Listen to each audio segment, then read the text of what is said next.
샬롬. 예, 인사 나누시고요.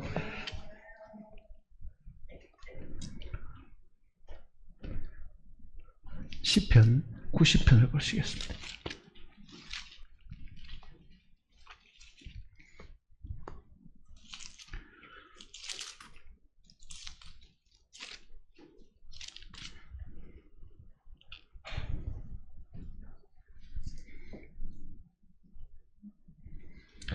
편 1절 말씀부터 보겠습니다. 주여, 주는 대대에 우리의 거처가 되셨나이다. 산이 생기기 전, 땅과 세계도 주께서 조성하기 전, 곧 영원부터 영원까지 주는 하나님이시니다. 주께서 사람을 티끌로 돌아가게 하시고 말씀하시기를 너희 인생들은 돌아가라 하셨사오니 주의 목전에는 천년이 지나간 어제 같으며 밤의 한 순간 같을 뿐임이니이다. 주께서 그들을 홍수처럼 쓸어가시나이다. 그들은 잠깐 자는 것 같으며 아침에 돋는 풀 같으니이다. 푸른 아침에 꽃이 피어 자라다가 저녁에는 시들어 마르나이다. 우리는 주의 노에 소멸되며 주의 분내심에 놀라나이다. 주께서 우리의 죄악을 주의 앞에 놓으시며 우리의 은밀한 죄를 주의 얼굴빛 가운데 두셨사오니 우리의 모든 날이 주의 분노 중에 지나가며 우리의 평생이 순식간에 다하였나이다. 우리의 연수가 70이요 강건하면 80이라도 그 연수의 자랑은 수고와 슬픔뿐이요 신속히 가니 우리가 날아가나이다. 누가 주의 노여움의 능력을 알며 누가 주의 진노의 두려움을 알리까? 우리에게 우리 날개의 수함을 가르치사 지혜의 마음을 얻게 하소서. 12절 말씀을 읽겠습니다. 잠시 기도하십시다.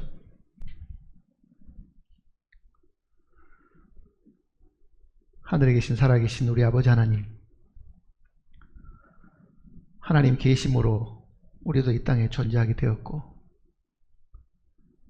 주 예수님의 구속의 사역이 있으므로 우리는 하나님을 알게 되고 하나님을 아버지라고 부를 수 있게 되었고 하나님과 같은 영원한 생명을 얻게 되었습니다. 이 진리는 이 말씀 속에 잘 나타나 있지만은 많은 사람들은 이 사실조차 알려고 하지 않고 들으려고 하지도 않는 그런 처지에 있습니다.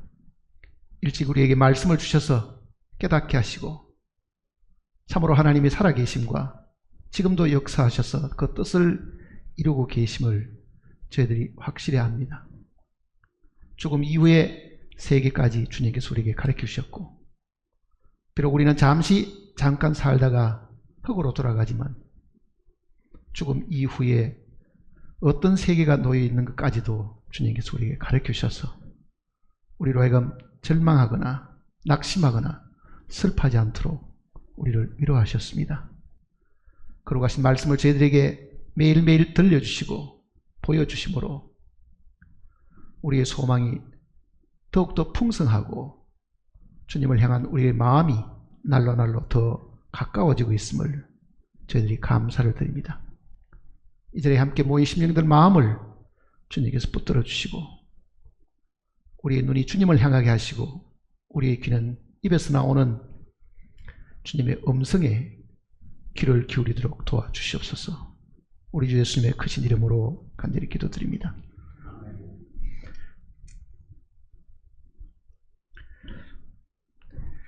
우리가 자주 읽고 외우는 말씀 중에는요 10절에 있는 이 말씀입니다. 우리의 연수가 70이요 강건하면 80이라도 그 연수의 자랑은 수고와 슬픔뿐이고 신속히 간다는 이 말씀인데 우리는 오늘도 하루를 사실 보냈으니까요 우리가 사는 날이 이제 하루가 줄어든 셈입니다. 하나님이 정해두신 70년 혹은 80년의 그 날 속에서 이제는 하루가 줄어들고 이 땅에 살아있는 날은 줄어들지만은 주님을 만날 수 있는 날은 하루가 더 가까워졌습니다.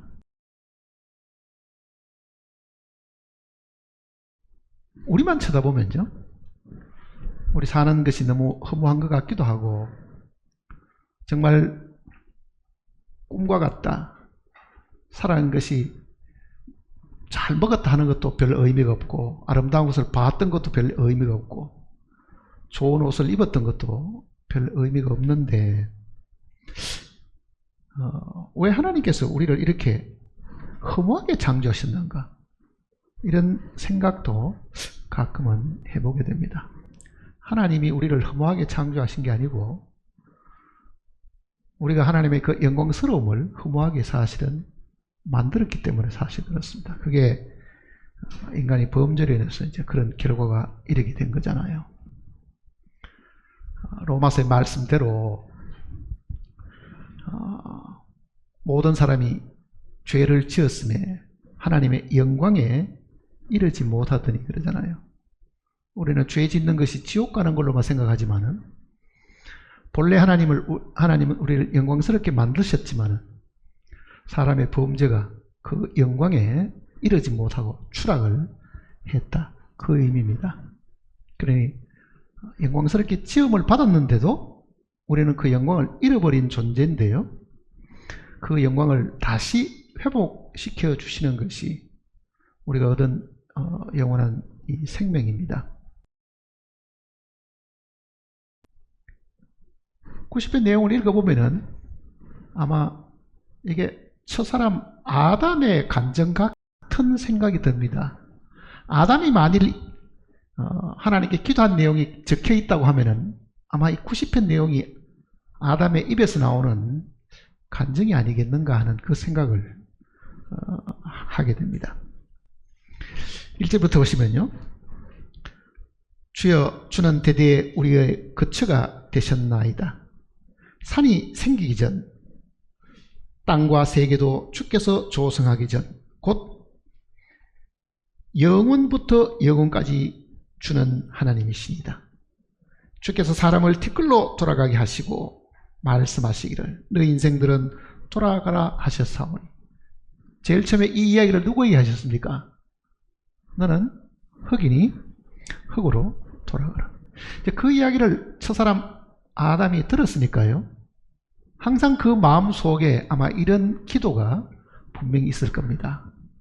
내가 선악과를 먹지 않았더라면 정말 그 영광에서 내가 추락하지 않고 하나님과 더불어 영원히 살 수 있을 텐데, 범죄로 인해서 내가 그 영광을 잊어버리고 나는 죽어서 흙으로 돌아갈 수밖에 없다, 이렇게 아마 탄식을 분명히 했을 것 같습니다. 그러니 모세가 한 기도이기는 해도요, 모세도 동일한 흙으로 지음을 받았기 때문에 창세기 내용을 모세도 잘 알고 있잖아요. 그러니 하나님께서 범죄한 아담에게 너는 흙으로 돌아가라 하는 그 이야기를 자기에게도 똑같이 적용을 하고 그 내용을 지금 모세의 입에서도 동일한 간증을 지금 하고 있는 겁니다. 근데 2절을 보시면요, 산이 생기기 전, 땅과 세계도 주께서 조성하시기 전, 그러니까 지구가 돌아가고 사람이 거기에 살기 전에, 이 세상이 만들어지기 전부터 그 얘기잖아요. 조성하시기 전, 그 다음에는 영원부터 영원까지 주는 하나님이십니다. 영원부터 영원까지라는 말이 무슨 뜻이겠어요? 영원부터 영원까지 주는 하나님이십니다. 자, 산도 생기고 세상도 만들어지기 전에 하나님이 계셨는데, 그 하나님은 영원부터 영원까지 늘 하나님으로 계시는 분이신데, 그 이야기입니다. 자, 오늘 이 10편, 90편 이 구절이 여기밖에 없습니다. 사실은요, 비슷한 구절들은 들어있죠. 사실은 영원부터 영원까지 주는 하나님이십니다. 자, 우리는 지구라는 거는요, 태양을 중심으로 이 행성들이 있는데 그 중에 하나가 지구잖아요. 그러니 요 지구가 이 태양을 한 바퀴 돌면 1년입니다. 다른 행성들은 지구처럼 이 도는 궤도의 시간이 일정하지 않잖아요. 같지를 않거든요. 그러니까 우리가 한 해가 갔다 그러면은 결국은 지구와 태양 둘레를 한 바퀴 돌아온 것이 1년이라고요. 그러니까 다른 행성들, 뭐 목성이나 금성이나 여기서 한 바퀴 도는 거는요, 지구하고는 다릅니다. 날짜가 다르게 나오잖아요. 그러니까 1년 한 바퀴 돌았습니다. 근데 이것을 하나님이 만드시기 전부터 하나님은 영원부터 영원까지 그 얘기잖아요. 하나님이 지구를 만들어서 태양둘레를 돌게 하시기 이전에도 하나님은 계셨는데 그 얘기입니다. 이제 그 내용을 우리가 잘 이해를 하면은 우리가 장차 들어갈 천국에 대한 것도 우리는 상당히 많은 부분은 알 수가 있습니다. 영원이라고 하잖아요. 여기도 영원입니다. 지구가 만들어지기 전에는, 지구가 이렇게 태양둘레로 돌기 전에, 산도 생기기 전에, 바다도 생기기 전에 세상이 없을 때에, 세상은 없어도 누구는 계셨습니까? 하나님은 계셨죠. 근데 그거를 왜 영원부터 영원까지 이렇게 이제 말씀을 하셨느냐? 영원부터 영원까지라는 말은 사실은 지구가 만들어지는 이 일 때문에 이걸 영원을 이렇게 둘로 나누어서 우리에게 설명을 해주는 겁니다. 만일 태양을 중심으로 이 지구가 도는 이 일이 없었다고 하면은 이 영혼은 이렇게 다 하나로 다 붙어 있는 겁니다. 하나로 붙어 있는 거예요. 근데 하나님께서 지구를 딱 이렇게 만들어서 돌게 하시니까 이 영혼이 이렇게 이제 시간이 이제 생기는 거잖아요. 시간. 여기서부터 시간이 생긴 거거든요. 근데 이 영혼은 지구가 만들어지기 전에 영혼이기 때문에 이거는 영원 과거라고 부르고, 지구가 나중에 소멸되고 새로운 이 새하늘과 새 땅에 오면은 이거는 영원 미래가 된다고 생각을 해보세요. 그러니까 여기서부터 이제 여기까지가 사람이 이 땅에 살고 있는 역사입니다. 역사. 그러니까 하나님이 아담을 만드셔가지고 이 땅에 에덴 동산에 살게 하시던 그때, 그리고 땅을 조성하시고 사람을 거기 두셨을 때는요, 하나님이 지구를 만드신 거잖아요. 거기다 사람을 이렇게. 시간이 이제 흘러가기 시작을 한 거죠. 시간이. 그러니까 요 시간을 우리가 전체를 인류의 역사라고 한번 이야기해 보세요. 인간의 역사, 인류의 역사라고 하면은 이 역사가 하나님은 틀을 이렇게 딱 만들어 두신 겁니다. 틀을. 그게 천지 창조, 6일 창조 속에 이 내용이 다 들어 있습니다. 그러니까 결국은 어느 날 이 역사는 끝이 나고 처음 하늘과 처음 땅은 다 사라지고 바다도 다시 있지 않고 영원으로 다시 돌아가는데, 영원으로 돌아가게 되면 이 땅에 사람을 하나님이 만들어서 살게 하셨을 때예요, 여기서부터 여기까지 기간도 정해두셨다, 그 이야기입니다. 정해두셨다. 이게 무진장으로 무슨 뭐 수억 년을 살다가가 아니라요, 이 기간이 얼마나 하는 것도 하나님은 정해두신 거죠. 그게 이 성경 속에도 사실 나와 있습니다. 근데 여기 지금 여기서 말하는 거는 영원부터 영원까지 하는 거는요, 이 땅이나 시간이나 지금 여기서 말하는 세상이 없을 때 하나님은 이게 없어도 그 영원 속에 계시는 하나님이시다. 그 얘기잖아요. 그러니까 그 영혼의 우리 인간의 역사라는 것은 요 먼지만큼도 안 되는데 그 영혼 안에 계시는 하나님이 사람을 만드셔가지고 이렇게 시간이 흘러가도록 해 주셨다. 그러면은 이 기간이 얼마겠느냐? 그 얘기잖아요. 얼마겠느냐? 창세기부터 우리가 내용을 이렇게 쭉 이렇게 읽어보면은 이거는 하나님께서 한 6,000년, 천년왕국까지 7,000년으로 정해두셨다 하는 것을 알 수가 있습니다. 여기도 지금 4절 보시면요. 주의 목전에는 1000년이 지나간 어제 같으며 밤의 한 순간 같을 뿐이다. 1000년이 어제라는 건 하루거든요. 사실은요. 1000년이 하루밖에 안 된다. 그러면은 베드로 후서대로 주께는 하루가 1000년 같고 1000년이 하루 같은 이 한 가지 사실을 잊지 말라 그러잖아요. 잊어버려서는 안 된다. 이렇게 말씀하셨거든요. 그러니까 이 기간을 하나님은 7,000년으로 정해두신 천년왕국까지 7,000년인 거예요. 그게.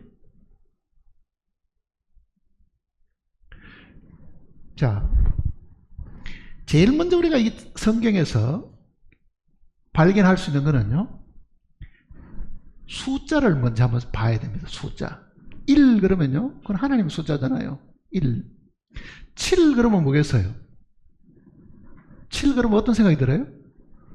어디 뭐 이렇게 차나 땡기는 데 가면은 777이 나오니까 무슨 행운의 숫자, 돈 쫙 쏟아지는 거기를 생각하지만 이 수도 성경 속에 다 의미를 가지고 있습니다. 다른 숫자보다 오늘은 이 7이라는 숫자를 이제 성경에서 하나님께서 정하실 때요. 천지 창조도 7일이잖아요. 안식까지 7일이죠. 그 다음에 음계, 도레미파솔라시도 7개입니다. 무지개 색깔도 7개입니다. 하나님에는 숫자가 7개밖에 안 쓰신 거예요. 사실은요. 우리는 10진법을 쓰니까 7, 8, 9, 10 하고 이렇게 끝을 내고 한 단위가 10개씩 이렇게 끊어가려고 하지만은 하나님은 한 단위가 7로 정해두신 거예요. 그러니까 1부터 7밖에는 하나님이 사용을 안 하시는 겁니다. 사실은요.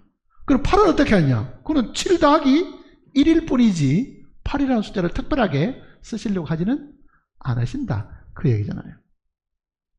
자, 7이라는 숫자는 성경에 이 창세기부터 7이 나오는데 그거는 이 땅에 완전한 숫자를 두고 하는 얘기입니다. 이 땅에 완전한 숫자.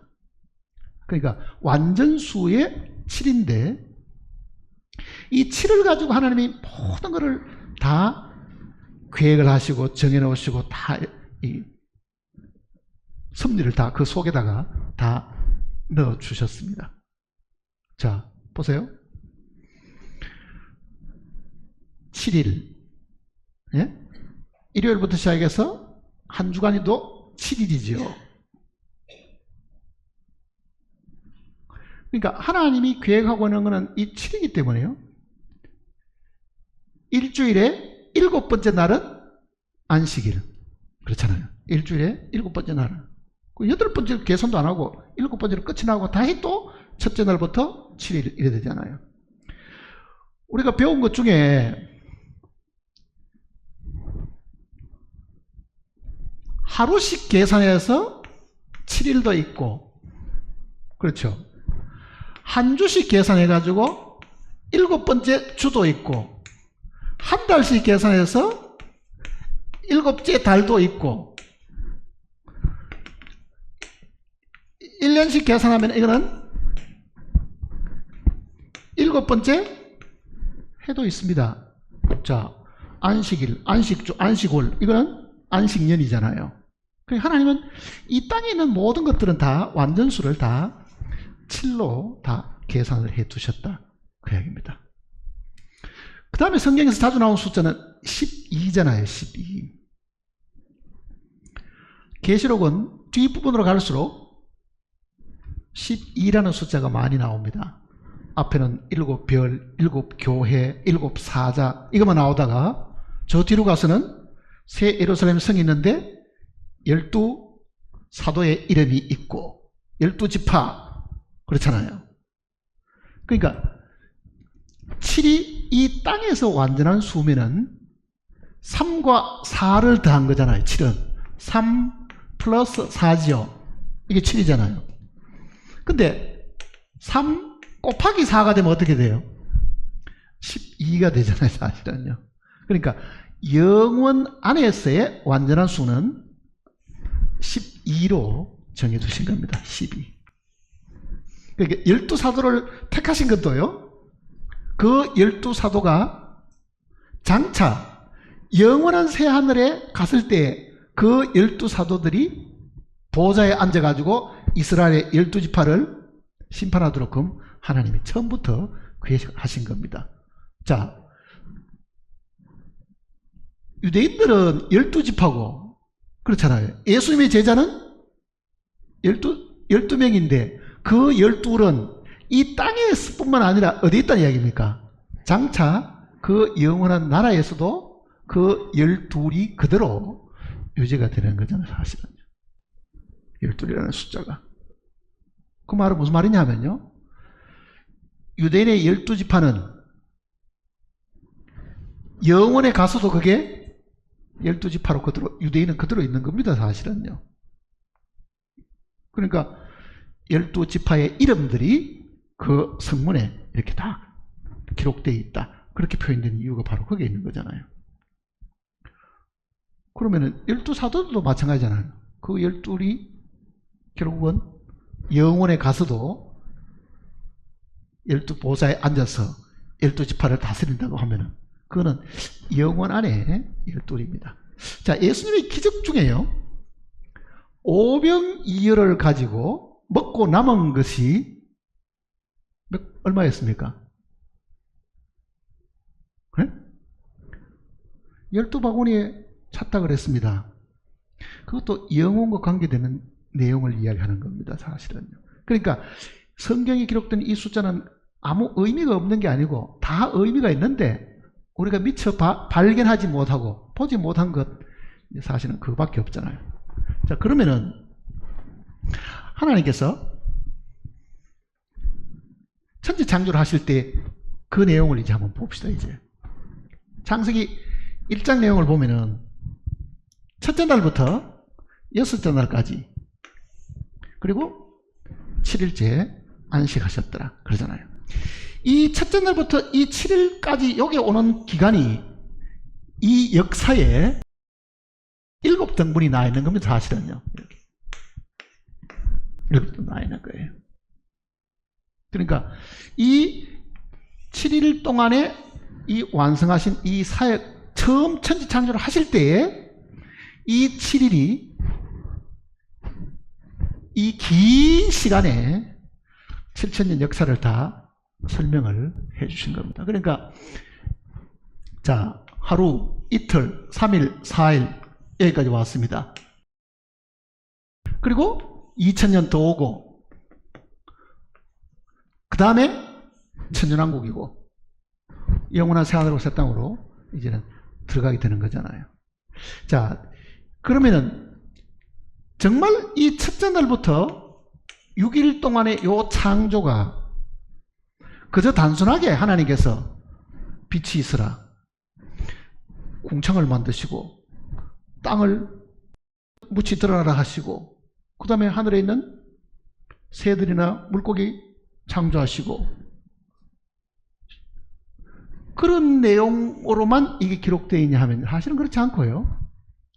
이 6일 동안의 창조가 사실은 예수님의 죽으심과 부활과 성천하심과 다시 오심이 다 들어있는 겁니다. 그게 6일 동안의 창조가 창조주 하나님의 이 마음속에 있던 이 계획들이 다 있기 때문에 그 6일 창조는 단순한 눈에 보이는 세상을 창조하시고 사람을 창조하시고 그게 아니고요.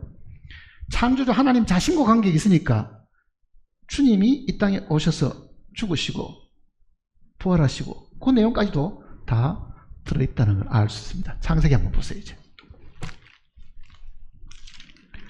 1장을 보시면요.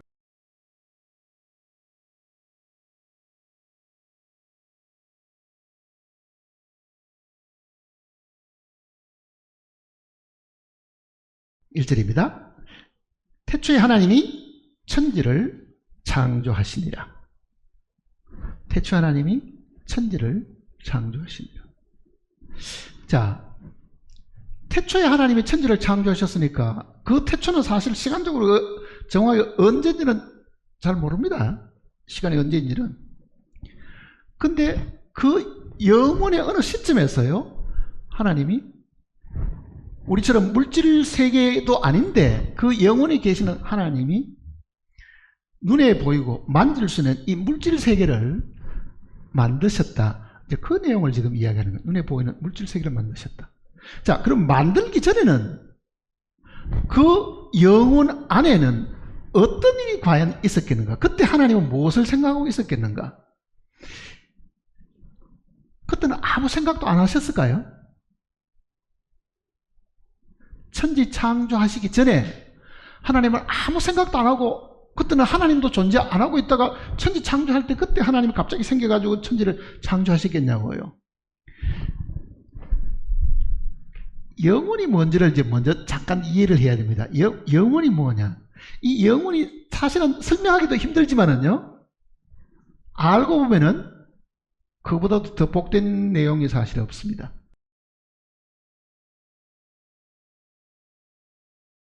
우리는 이 몇 차원의 세계, 그런 말 들어보셨죠? 몇 차원이다. 1차원 하는 거는요, 선입니다. 선.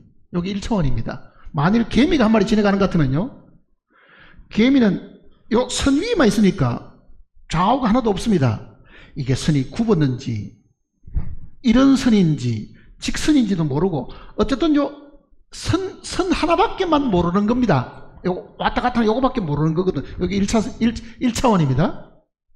2차원이라는 거는 면적이 생긴 겁니다. 면적이. 평면인데 선 하나만 있다가 옆으로 면적이 더 생겨난 겁니다. 그러니까 선에서 요만큼 면적이 생긴 거잖아요. 이게 평면이 생겼죠. 3차원은 여기서 이제 입체가 생기는 거잖아요. 공간이 생긴 거니까요. 위로. 그러니까 보통 우리는 3차원에 산다 그렇게 이야기하잖아요. 우리 3차원에 살고 있다. 땅에 바짝 붙어가지고 거기만 사는 사람 같은 경우는 2차원에 사는 겁니다. 그런데 우리는 공간을 차지하고 있잖아요. 땅 위에 올라서 이 공간을 이만큼 차지하고 있으니까 우리는 지금 3차원에 살고 있는데, 아인슈타인 박사가요, 이 4차원에 대한 이야기를 이야기한 게 있습니다. 그럼 4차원이 뭐겠느냐? 보통 우리는 4차원이라는 걸 정확하게 한마디로 다 설명하기 힘드는데요, 이 시공간에다가 시간을 보탠 것이다 이렇게 생각하는 거예요. 그러니까 시간이 여기에다가 더해진 것이 이 4차원의 세계라고 생각하는 겁니다. 자, 그럼 보세요. 영혼은 시간이 있습니까? 없습니까? 없죠. 영혼은 시간이 없는 겁니다. 한번 생각해 보세요. 자, 지구는 태양 주위를 이렇게 도는데 이 태양계 말고도 저 우주에는요, 수많은 별의 무리들이 있습니다. 은하계들이 수없이 많잖아요. 그러니까 이 지구가 속해 있는 태양계는 그 중에 이만큼밖에 안 됩니다.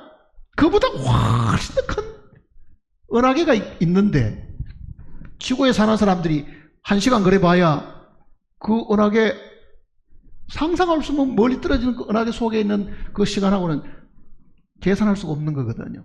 자, 그럼 보세요. 우리는 지금 공간에 살고 시간에 묶여 있는데 하나님도 시간에 묶여 있느냐? 그렇지 않죠.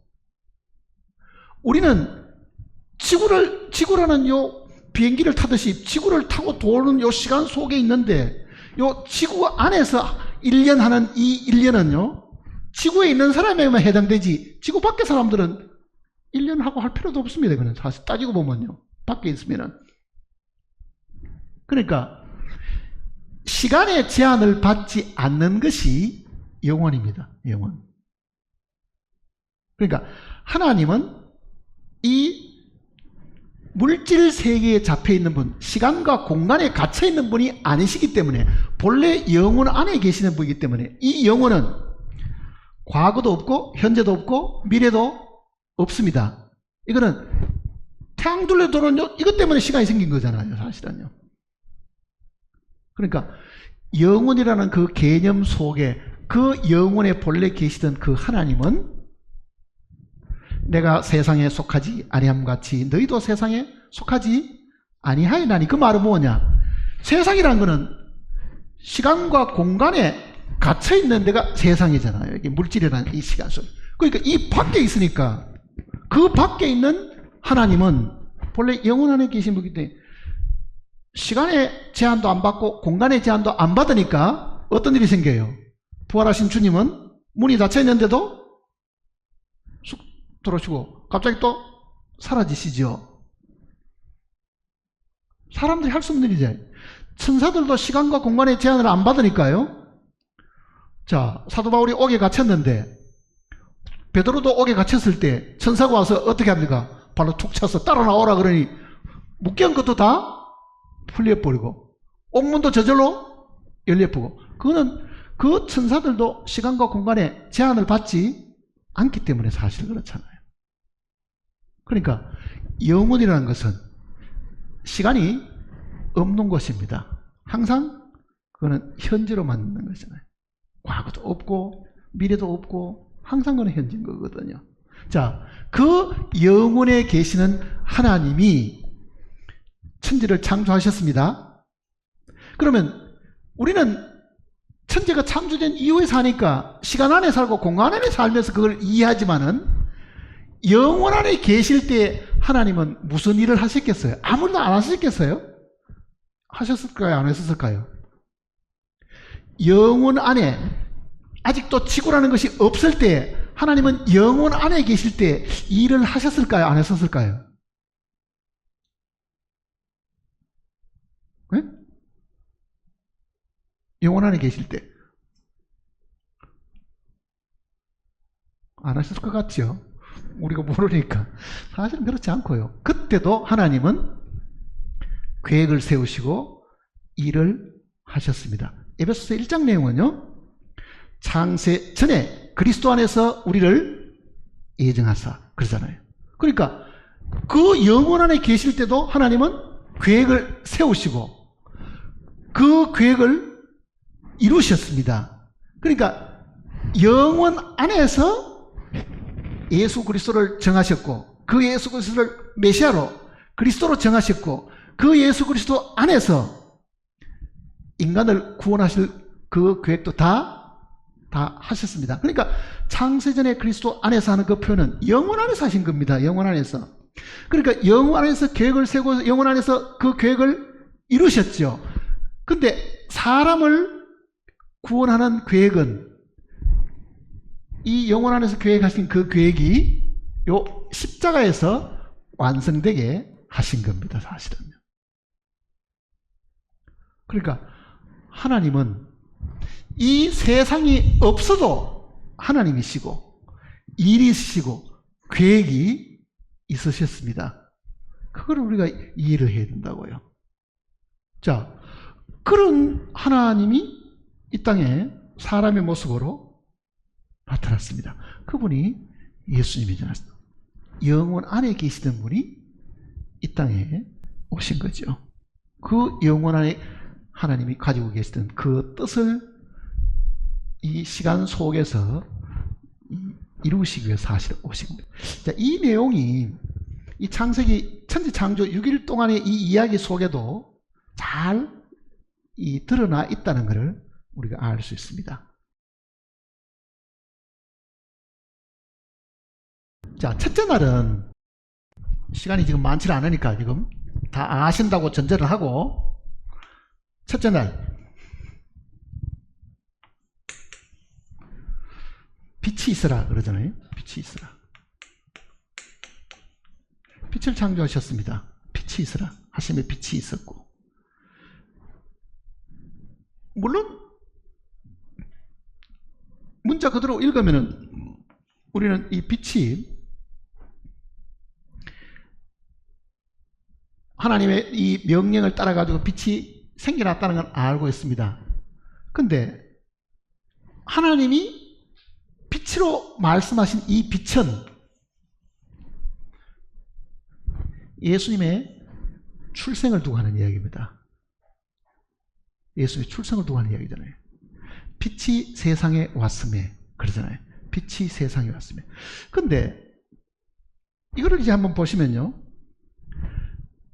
빛이 있어야 될 곳이 어디냐 하면은 이렇게 이야기합니다. 태초에 하나님이 천지를 창조하시니라. 그 다음에는 땅이 혼돈하고 공하며 흑암이 깊음 위에 있고. 자, 하나님이 보실 때 이 땅이 혼돈하고 텅 비어 있고 깜깜하니까 그 얘기잖아요. 그러니까 어두운 데 필요한 것은 뭡니까? 제일 중요한 것은 빛이 있어야 되잖아요. 그러니까 물질 세계에 제일 먼저 하나님이 빛을 창조하셨는데, 이 내용을 성경은 구원받은 우리들에게 이렇게 설명을 하고 있습니다. 고린도 후서를 보시면요,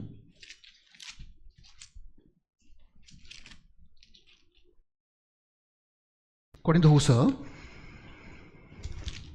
4장을 보시면요,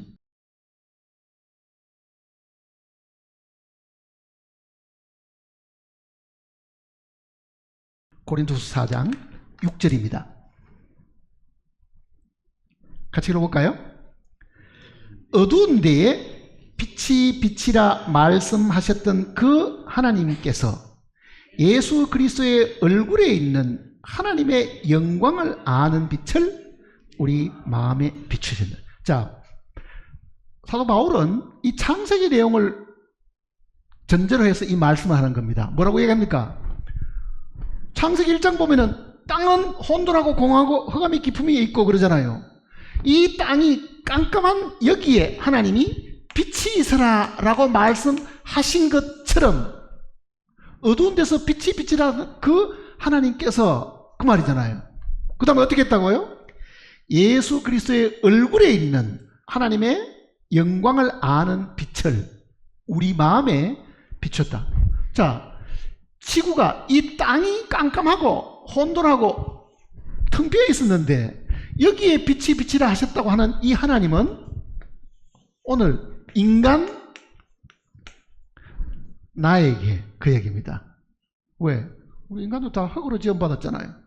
타락하고 혼돈하고 공허하고 우리도 깜깜합니다. 그러니까 사실은 땅이 깜깜한데 빛을 비추라고 하시는 그 하나님은, 그 하나님이 내가 범죄한 이후에 뭐 어떻다는 얘기입니까? 무질서하고 마음이 허전하고 텅 비어 있고 마음은 온통 어두움밖에 없는 여기에 하나님의 영광을 아는 빛을 예수 그리스도를 통해 가지고 우리에게 뭘 했다고요? 비치게. 여기 빛이 빛이라 그 얘기입니다. 이 어두운 마음에 빛이 빛이라, 그 빛으로 예수님이 오신 것이잖아요.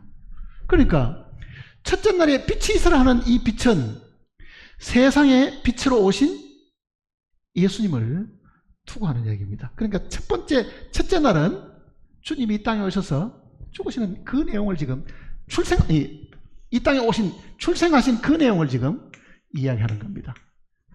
요한 1서를 보세요. 아니, 요한복음 1장을 보세요.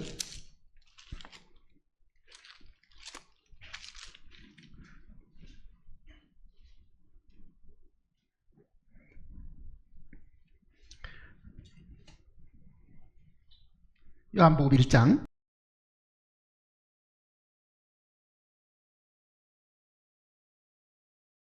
3절입니다. 만물이 그로 말미암아 지은 바 되었으니 지은 것이 하나도 그가 없이는 된 것이 없느니라. 그 안에 생명이 있으니 이 생명은 사람들의 빛이라. 빛이 어둠에 빛이 되 어둠이 깨닫지 못하더라. 그 다음에 9절 참빛 곧 세상에 와서 각 사람에게 비추는 빛이 있으나니. 이분이 누굽니까? 예수님 자신이죠. 그 예수님이 이 땅에 오신 것을 빛이 있어라 하신 그 빛은 예수님이 이 땅에 오시도록 하나님이 하신 거잖아요. 그러니까 첫째 날은 이 빛의 탄생, 빛이 생겨난 것, 빛의 출생을 이야기하는 겁니다. 둘째 날은 뭐가 있었습니까? 궁창을 만드시잖아요. 다시 창세기 보세요.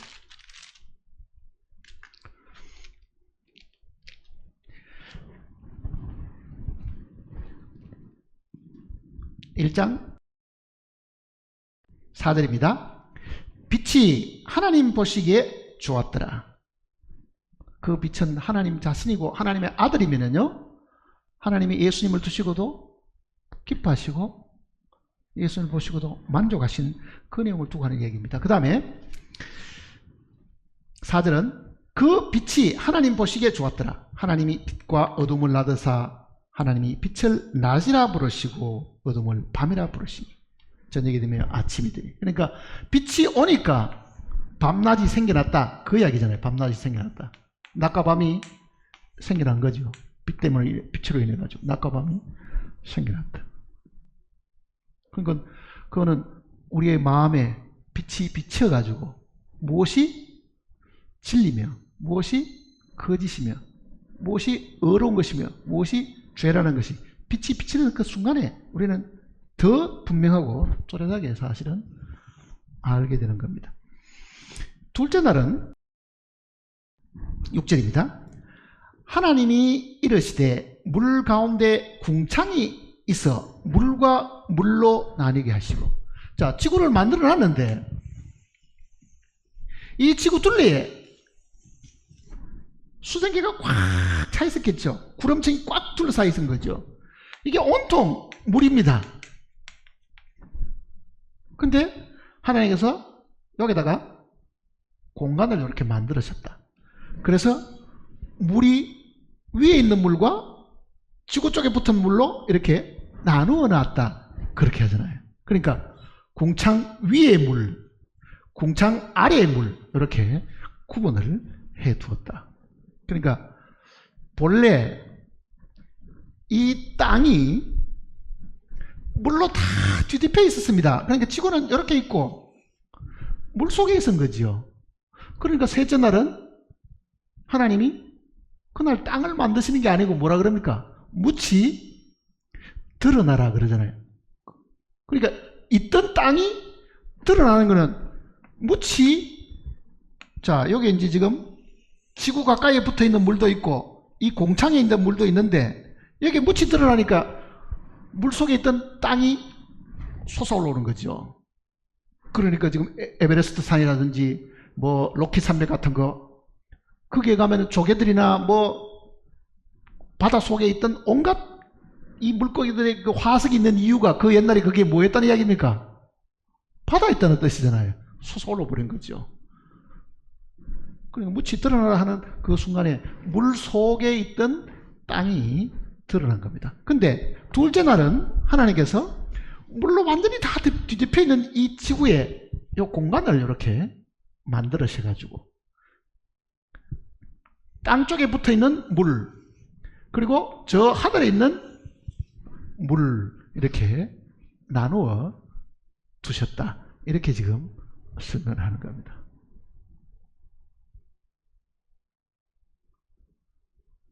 그러면은 둘째 날 하신 거는요, 위와 즉 하늘에 있는 물과 땅에 있는 물로 이렇게 나누어가 이 사이가 공백이 생기도록 하시는데, 이 둘째 날은 궁창을 만드신 것인데요, 무엇이 그러면 이 물을 나누어 놓느냐? 그리고 궁창 위에 있는 물은 어떻게 됐냐?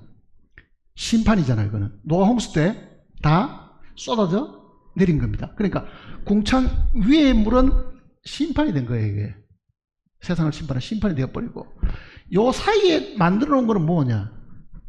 이게 주님의 십자가입니다. 사실은요. 십자가는 모든 것을 나눠 놓은 겁니다. 강도도 양쪽에 하나는 낙원에 갈 거, 하나는 멸망당할 거, 구분이 생기잖아요. 십자가가 왔다는 것은 주님이 이 땅에 오셔가지고 죽으심으로 말미암아, 주님의 죽으심으로 말미암아 멸망당할 사람과 구원받을 사람이 생기는 것이고, 그렇잖아요. 그러니까 십자가는 세상과 우리도 뭐 하는 겁니까? 분리시켜주는 거죠. 그러니까 십자가라는 그 의미가 분리를 의미한다는 것을 성경이 가르쳐주고 있습니다. 갈라디아서를 보세요.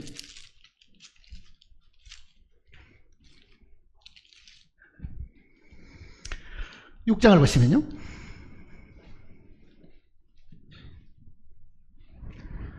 갈라디아서 6장 14절입니다. 6장 14절. 그러나 내게는 우리 주 예수 그리스도의 십자가 외에 결코 자랑할 것이 없으니 그리스도로 말미암아 세상이 나를 대하여 십자가에 못 박히고 내가 또한 세상에 대하여 그러하니라. 그 말은 무슨 말입니까? 십자가가 나하고 세상을 어떻게 했다고요? 분리시켜줬다. 그 이야기입니다. 나눠놨다는 뜻이잖아요. 그러니 내가 세상으로 가려고 하면은 이 십자가를 지나가야 되는데, 이 십자가는 죽음이니까 내가 건너갈 수도 없고, 그 이야기입니다. 그러니까 십자가는 모든 것을 나눠 놓는 겁니다.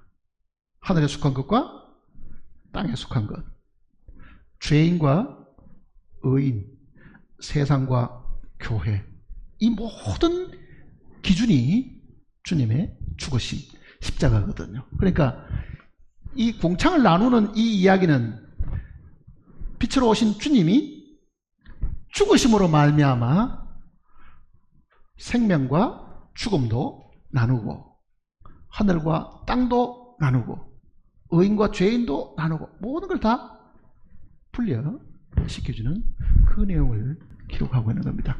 다시 창세기를 보세요.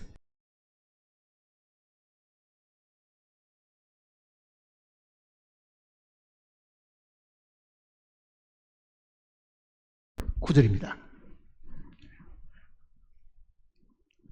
하나님이 이르시되 천하의 물이 한 곳으로 모이고 묻이 드러나라 하시니 그대로 되니라. 자, 본래 땅은 물 속에 있었으니까요. 이게 지금 물로 다 덮여 있는 겁니다. 이거는 궁창 위에 물은 따로 있고, 궁창 위에 물 따로 있고, 이거는 이제 궁창 아래 요 물들로 이렇게 다 덮여 있는데, 셋째 날은 묻이 드러나라 그러잖아요. 묻이 드러나라. 그러니까 성경은 항상 이 물은 심판과 관련이 있는 겁니다. 노아 홍수도 그러하지만은 창세기 1장에 나와 있는 이 내용도 물에 뒤덮여 있는 이 모습은요, 심판받은 모습하고 똑같은 거예요, 이게. 자, 그런데 이 심판, 이 죽음에서 하나님이 뭐라고 말합니까? 땅이 드러나라, 이렇게 말한 거죠. 육지가 이 물 속에 있다가 위로 올라오는 겁니다. 그거는 오늘날도 우리는 물 속에 있던 이 산들이 이렇게 높이까지 올라오는 것을 볼 수 있잖아요. 자, 묻이 드러나라는 거는요, 이것도 셋째 날이죠. 셋째 날하고 뭐하고 관계 있어요? 주님의 부활하고 관계가 있는 겁니다. 묻이 드러나라 하는 이 말 속에는 사망에서 나오시는 모습이잖아요. 무덤에서 나오는 모습이잖아요. 그러니까 이거는 주님의 출생과 죽음 다음에 오는 주님의 뭐겠어요? 부활이죠, 사실은요. 부활이잖아요. 묻히 드러나라. 완전히 죽음이 다 쌓여 있다가 주님의 그 명령으로 묻히 드러나라 그랬더니만은 땅이 거기서 솟아났습니다. 근데 이렇게 될 때는요, 지금처럼 지구가 5대양 6대주로 나누어지지 않았습니다. 모인 물을 받아라. 그러니까 바다가 5대양 6대주로 나누는 게 아니고 땅이 그때는 한 덩어리였으니까요. 땅이 나는 거는 노아 홍수 이후입니다. 땅이 나는 거는요. 그러니까 그때는 땅이 한 덩어리였고 땅이 쑥 이렇게 올라왔다는 뜻이잖아요. 물속에서 쑥 이렇게 올라온 거죠. 묻히 드러나. 그러니까 모인 물은 바다고 드러난 것은 묻힌데, 또 하나 이제 보세요. 이 땅인데, 묻히라는 땅인데, 물에서 나오기는 해도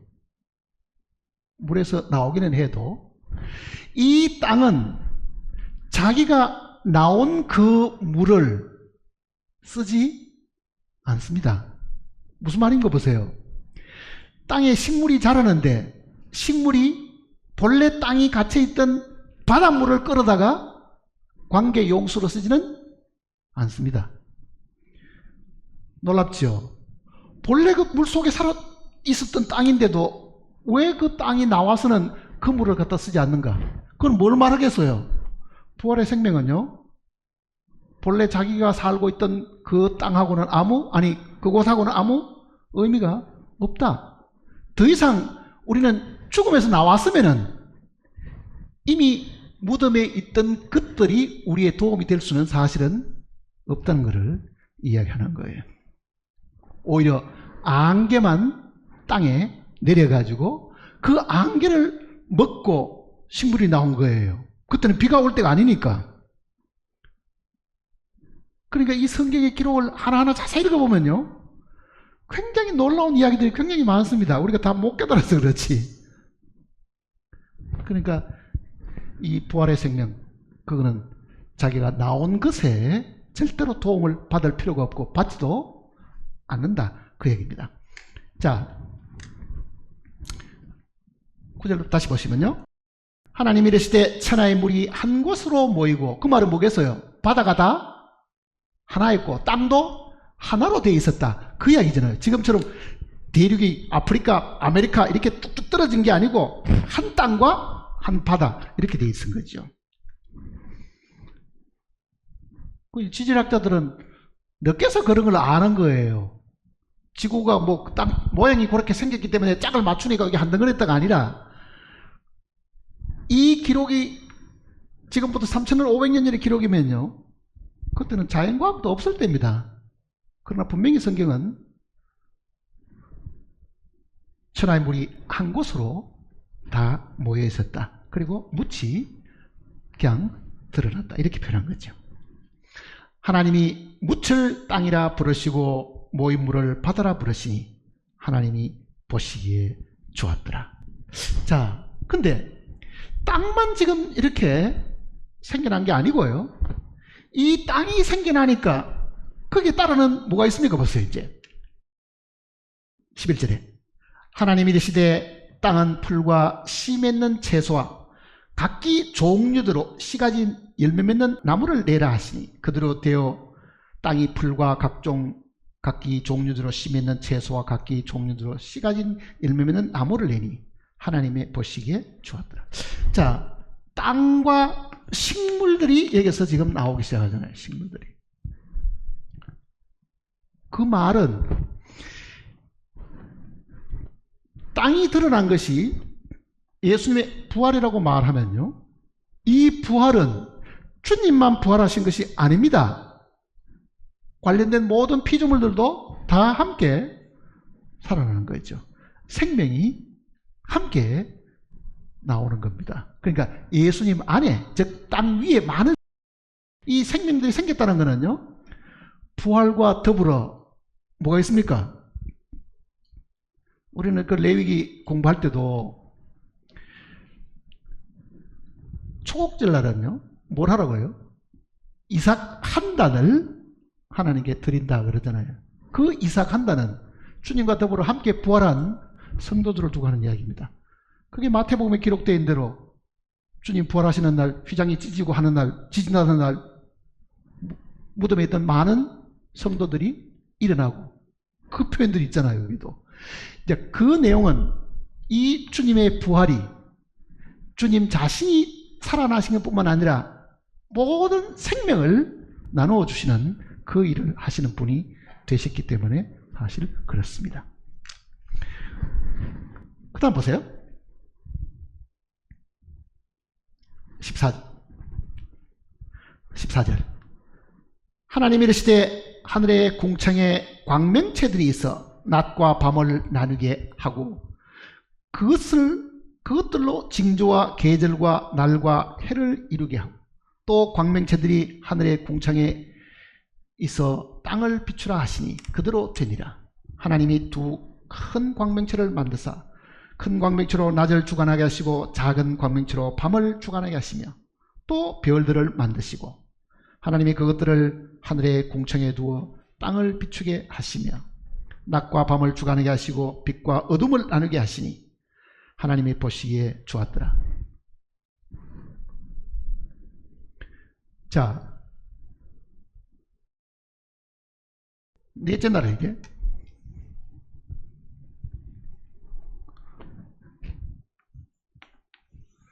해와 달, 별. 한번 보세요. 빛으로 오셨는데 그 빛으로 오신 주님이 죽으시고 부활하셨습니다. 주님 그 다음에 어떻게 하셨어요? 하늘로 올라가셨잖아요. 하늘로 올라가신 겁니다. 달은 교회에 대한 상징이고요, 별은 개인의 성도들에 대한 이야기입니다. 자, 이 땅에 오시던 주님이, 빛으로 오시던 주님이 다시 하늘로 올라가신 것이 넷째 날입니다. 이건 성천과 관계가 있는 거죠. 성천과.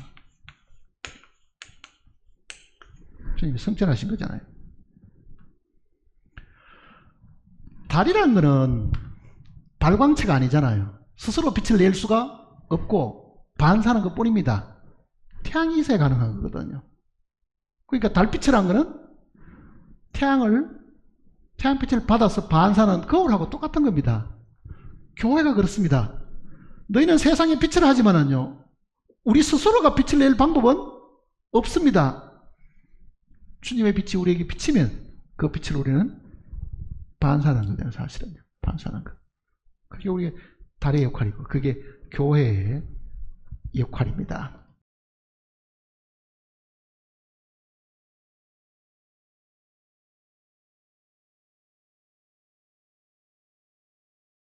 이사야 60장을 보시면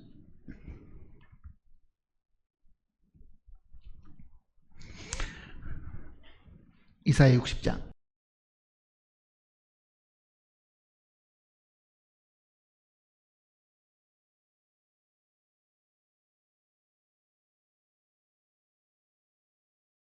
일어나라. 1절입니다. 일어나라. 빛을 발하라.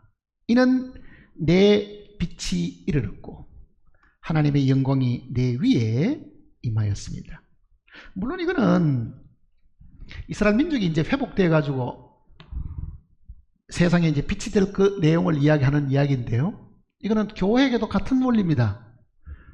빛을 받아 가지고 빛을 비추라고 지금 이야기하시는 거잖아요. 영광이 우리에게 임했으니까, 빛이 우리에게 임했으니까, 그리고 그 빛으로 가지고 세상을 비추라고 이야기하는 겁니다. 자, 다시 창세기를 보시면 20절입니다.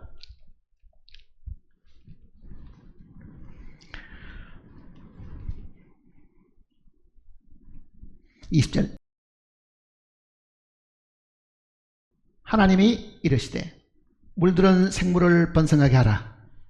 땅 위에 하늘의 궁창에는 새가 날으라 하시고 하나님이 큰 바다 짐승들과 물에서 번성하여 움직이는 모든 생물을 그 종류대로, 날개 있는 모든 새를 그 종류대로 창조하시니 하나님 보시기에 좋았더라. 자, 다섯째 날은 공중의 새들, 바다의 물고기나 새들이 지금 창조된 내용들입니다. 성경 속에 이 짐승들에 대한 표현들은요,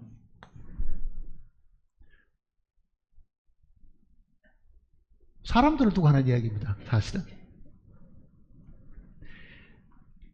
그러니 예수님이 십자가에 달려 돌아가실 때에 휘장이 찢어질 때 그게 수놓아진 그룹들의 형상들이 같이 찢겼다 그랬죠.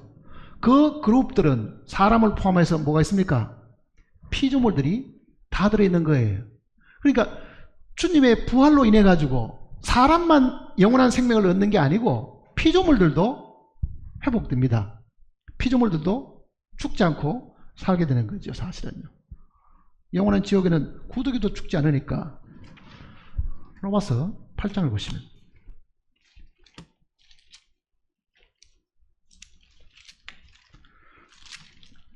로마서 8장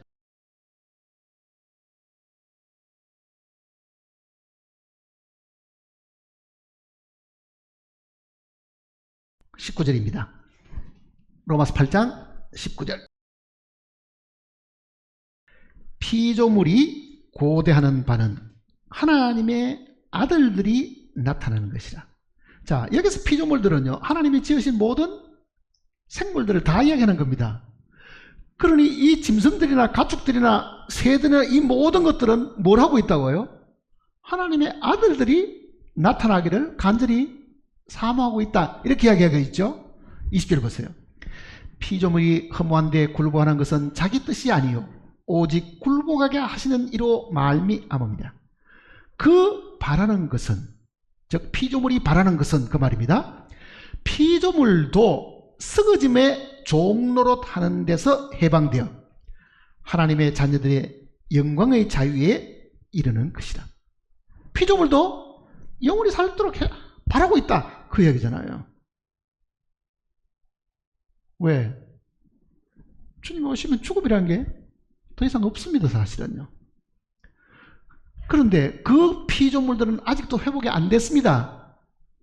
우리가 부활의 첫 열매들이 되어 있는 거잖아요.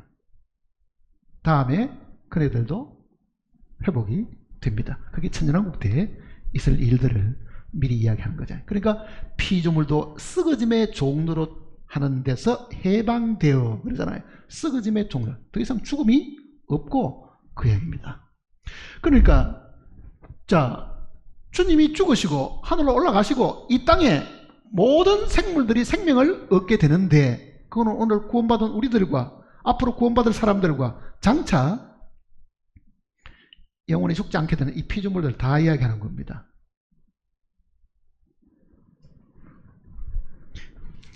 다시 창세기를 보시면요.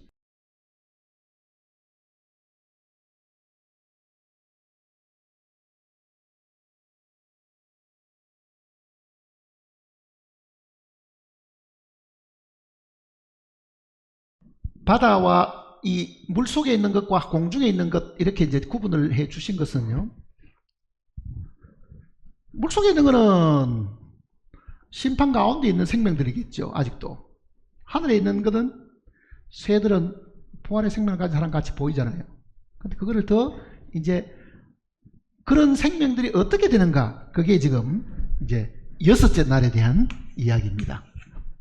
여섯째 날은 사람이 만들어지잖아요.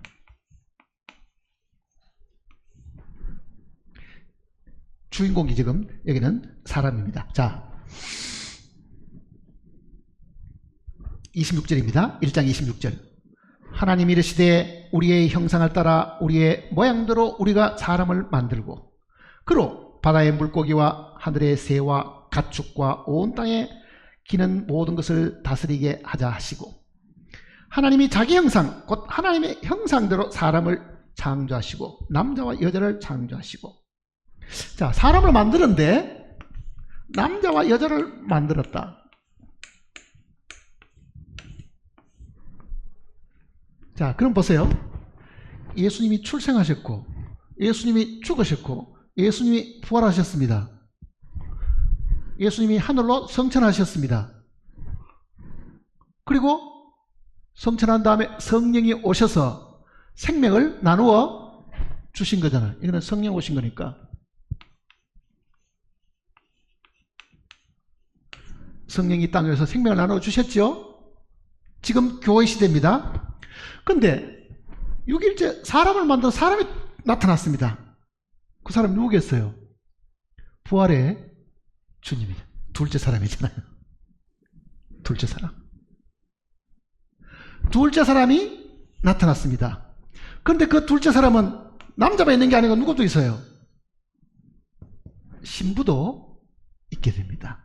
그러니까 주님이 오시게 되면은 주님이 나타나시게 되고 주님의 신부도 여기에 나타나는 거예요, 사실은.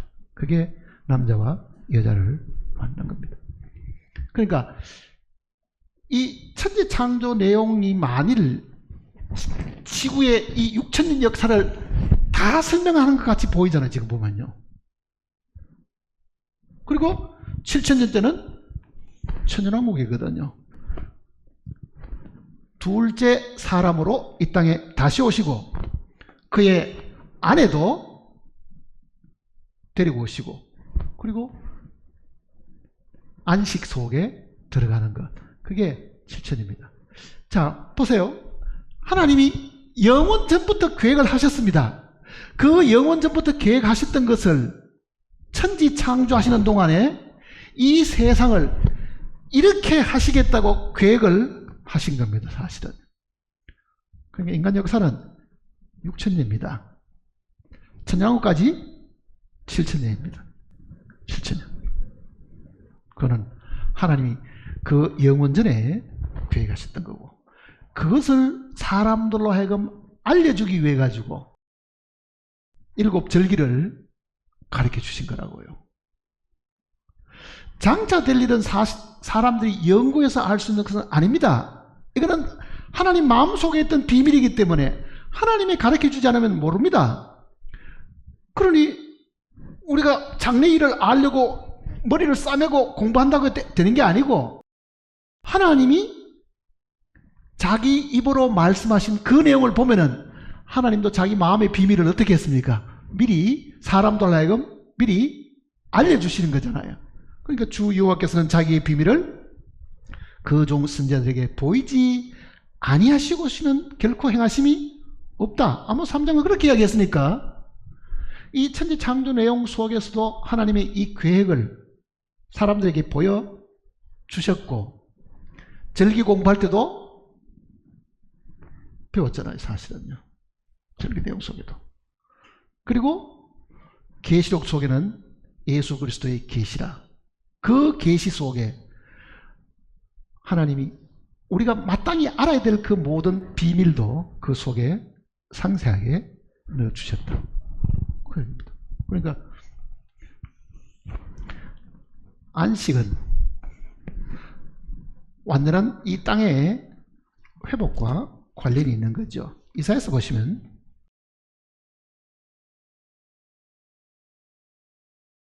(35장입니다)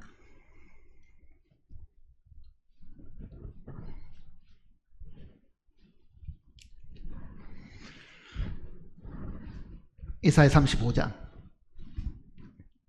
천년왕국 때가 되면은 어떤 일이 생긴가를 미리 지금 보여주신 겁니다. 천년왕국 때 이런 일이 생긴다는 것을 가르쳐 주시는 겁니다.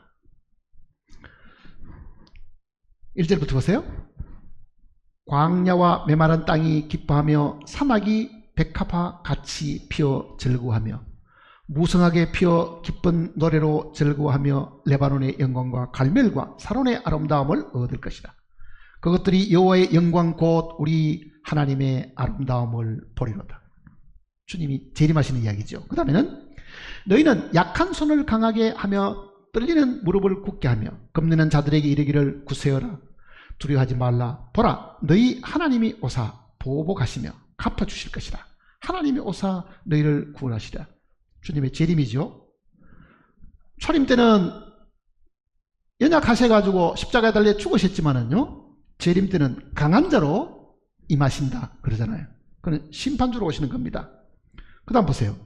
5절에 그때에 맹인의 눈이 밝을 것이며 못 듣는 사람의 귀가 열릴 것이며 그때에 저는 자는 사슴같이 뛸 것이며 말 못하는 자의 혀는 노래하리니 이는 광야에서 물이 솟아나겠고 사막에서 시내가 흐를 것입니다. 뜨거운 사막이 변하여 못이 될 것이며 메마른 땅이 변하여 원천이 될 것이며 성냥에 눕던 곳에 풀과 갈대와 푸들이 날 것이며 거기에 대로가 있어 그 길을 거룩한 길이라 일컫는 바 되리니 깨끗하지 못한 자는 지나가지 못하겠고 오직 구속함을 입은 자들을 위하여 있게 될 것이라.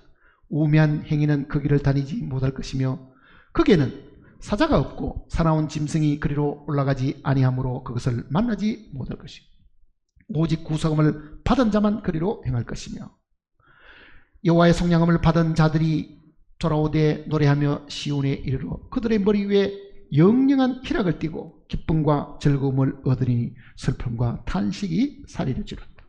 자, 그런 영광스러운 날이 이 안식입니다. 7번째 이 안식, 그게 주님이 다시 오시는 거잖아요.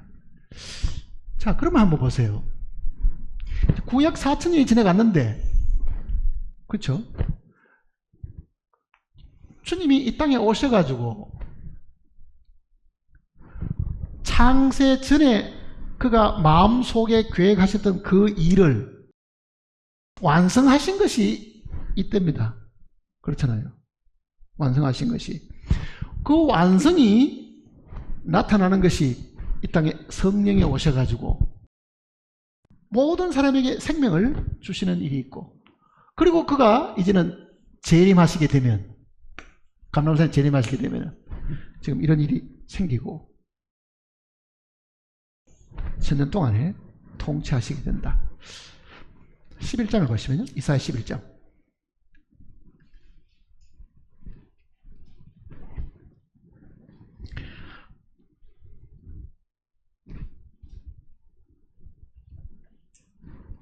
이사야 11장 6절입니다.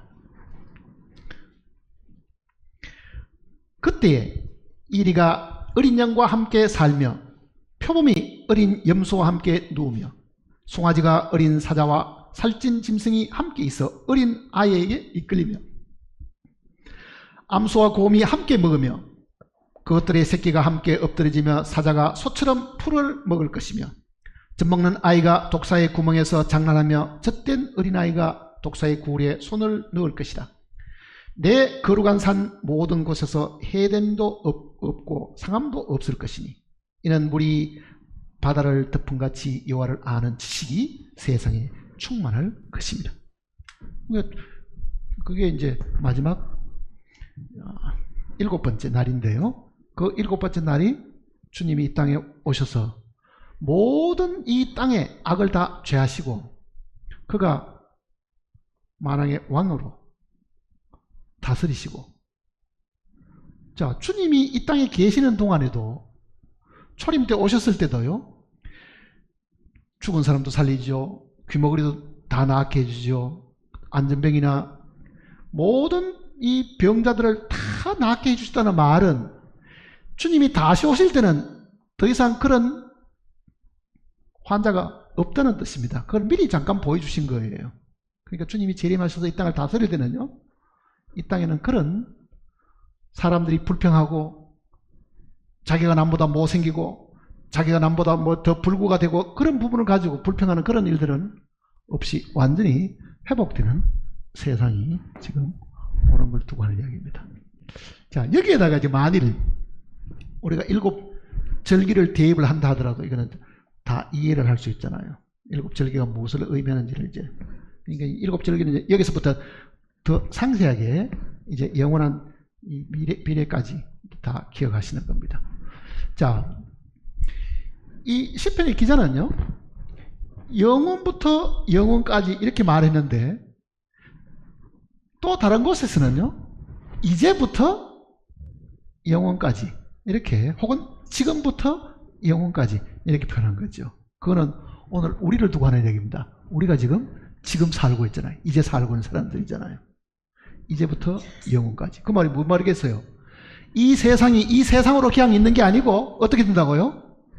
영원으로 흡수되어 버리는 거죠. 영원 속에 다 들어가 봅니다.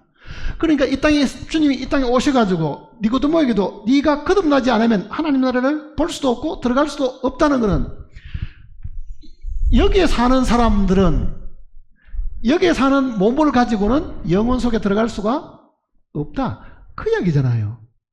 이거는 잠시 있는 겁니다. 그러니 내가 본래 영원에서 왔고 네가 지금 내 있는 곳으로 가려고 하면은 이 세상에 가지고 있는 그 눈과 귀를 가지고는 못 들어가니까 네가 다시 거듭나야 된다. 왜?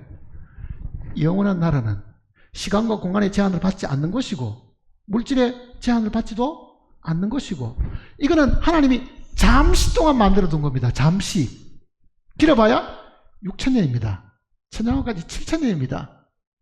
그러면 한번 보세요. 우리의 연수가 70이요 하는 것도 의미가 있죠. 이게 왜 90이라고 또 이야기하지 않고 70이요. 그 7을 쓰는 숫자가 의미가 있는 겁니다. 항상요. 강건하면은 80은 뭐겠어요? 그건 영원 세계를 두고 하는 이야기입니다. 레위기를 한번 보세요. 23장을 보시면요.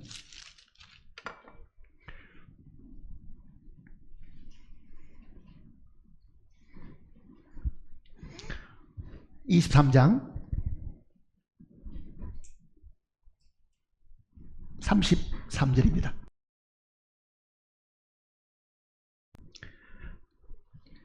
여호와께서 모세에게 말씀하여 이르시되 이스라엘 자손에게 말하여 이르라. 일곱째 달 15날 초막절이니 여호와를 위하여 1회 동안 지킬 것이라. 자, 7일 동안 초막절을 지켜도 해놨죠. 36절을 보시면요 이렇게 이야기합니다. 1회 동안에 너희는 여호와께 화제를 드릴 것이요 8째 날에도 너희는 성회로 모여서.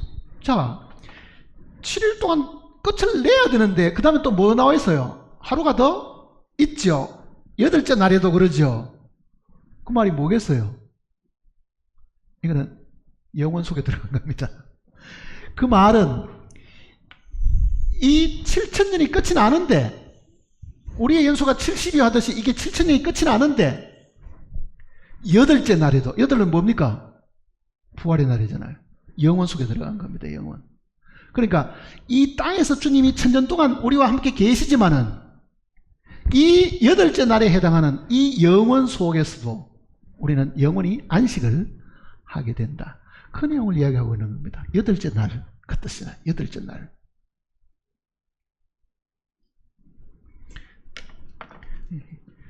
그러니까 이 성경을 우리가 읽으면서요, 정말 우리가 성경을 자세하게 읽고 깊이 생각을 해봐야 될 부분들이 많이 있다는 걸 지금 알 수가 있습니다. 다음에는 이 부분하고 이제 7 절기하고 영원 세계하고 또 공부할 수 있는 기회가 있을 겁니다. 기도하십시다.